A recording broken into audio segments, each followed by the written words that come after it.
What's up, fellow movie buffs and film connoisseurs? It's your self-proclaimed Cinema Shogun here, welcoming you to the channel where we slice and dice through your favorite movies and TV shows with a well-edged samurai sword. Now, there's been rumors running wild lately that WB was looking to move forward with a Black Kal-El Superman movie. Now, it raised a lot of questions. Were they going to pick val-zod, Calvin Ellis? What does this mean for Henry Cavill moving forward? Well, today, we get official news coming out of Warner Bros. That they are indeed officially moving forward with this Black Superman movie. And not just that, they're moving forward with a Black Kal-El. They announced this on Henry Cavill's birthday. And I mean, it's just it's not only is it odd timing, it also comes off the heels of a lot of accusations being made about Warner Brothers executives. You know, racist accusations that there was some discrimination on the set of Zack Snyder's Justice League, you know, and things like that. So it's definitely odd timing for sure. But they announced this on Henry Cavill's birthday, and I would have to believe that this means they're going to move forward from Henry Cavill. I mean, we've been sitting here in limbo for a long time, waiting and waiting and waiting for them to announce a new Superman project with Henry Cavill. I think out of all the people who've been cast as superheroes, you know, in recent memory, Henry Cavill is one of the most well received. I think all the fans love him as Superman. But instead, WB is going to move on from that and kind of just try to go, I don't know if it's a virtue signal or what, but they're going with the Black Kal-El. And it leads me to believe that, for one, this is just a publicity stunt. You're capitalizing on the moment. We have Marvel just went ahead and Falcon is Captain America now. We have a Black Captain America. And it looks like it's a cheap way for WB to try to do the same thing without them even having knowledge of their own product, of their own IP. If they had true knowledge about Superman, about these comic books, it would lead me to believe they would know who val-zod is, they would know who Calvin Ellis is, and they could make a movie about them. Why would you make a Black Kal-El? Now, of course, just bringing up this topic, we're going to have a lot of butthurt fanboys down in the comments below placing labels on people and things like that because they can't handle sensitive conversations like that. But we have sensitive conversations over here on this channel. So if you are one of those butthurt people, I suggest that you go ahead and click off now. Now, to me, in my personal opinion, this just feels like a cheap virtue signal. You have val-zod right there. You have Calvin Ellis right there. Hell, you even have Steel. I would love to see a new Steel movie. I even like the Shaq Steel movie. I don't care what anyone has to say about it. It was corny and cheesy, but I mean, you can't lie. At the time, we all had fun with that movie. But it seems like a cheap virtue signal, and I'm not a fan of when they come in like race swap and gender swap characters. There's plenty of strong Black characters, strong female characters, and there's plenty of room to create new ones. I don't like this reshaping these characters. It's just cheap. It's uncreative.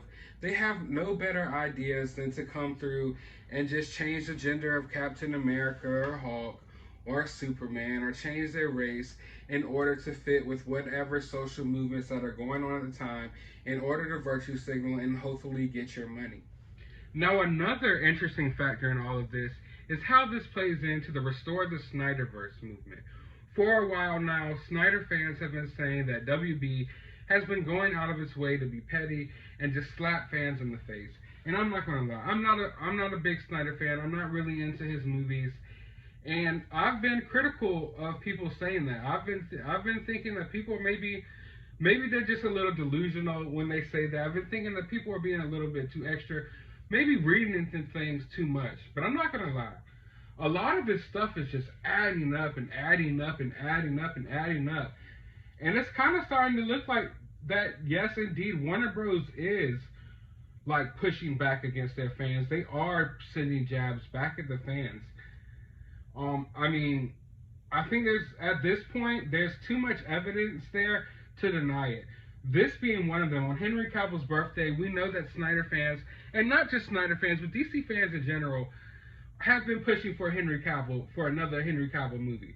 Regardless if it's a Justice League Snyder movie or not, I think all of us have been wanting a Man of Steel sequel.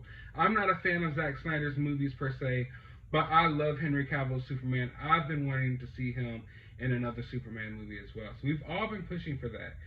You know, whereas WB, I think, has been pushing to move as far away from that fan base and from those movies as possible.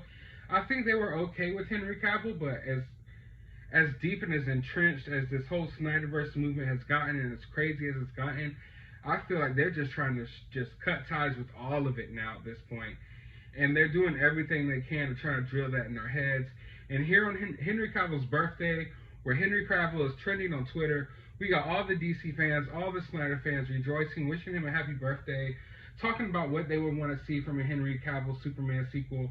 And WB drops the bombshell, boom, just like that, right on everyone. And it just, you know, it sends Twitter into a frenzy. And it's funny because I don't see anyone. I have yet to really see a single person online that's actually happy about this, regardless of how they look. I mean, of course, you're going to have your hateful people who are going to hate on it just for the sake of hating on it because it's a black Superman. And of course, you're going to have your brain dead people who are just going to follow up with it, who've never picked up a comic book a day in their life, who are going to be happy about it just for the sake of being woke, just for the sake of virtue signaling. But the truth always lies somewhere in the middle. The truth is, us comic book fans of all races, of all genders, of all nationalities, of all backgrounds, want to see these characters done justice. No one wants these virtue signals. No one wants their movies to go full woke and preachy. We just want our heroes to be portrayed correctly, and we want good movies. And I gotta honestly say, my opinion about all of this is this: it seems insincere. It seems totally insincere. And I just believe if they really knew and loved these characters, if they really knew the IP, they really knew the comics, they wouldn't feel the need to try to push a Black Kal-El. They would make a Calvin Ellis movie, a val-zod movie, a Steel movie. Heck, we're still waiting on Jon Stewart Green Lantern. They just announced a Green Lantern series not too long ago, and we're getting Guy Gardner of all the Green Lanterns, you know? And like I said, it's also on the heels of all these accusations that's been made against them. So it's kind of like, hey, everyone, don't worry about those accusations. Don't worry about what Ray Fisher said. Don't worry about how we treated him. Just, hey, here's a black Superman. Here's Black Kal-El. I hope you're happy. And that's what it seems like to me. But let me know how you guys feel about it down in the comments below. I'm interested to hear all of your takes. While you're down there, hit that thumbs up button. Be sure to subscribe. And be sure to find some time out of your day to maybe sit down and go watch a movie. Maybe Man of Steel or something. I don't know.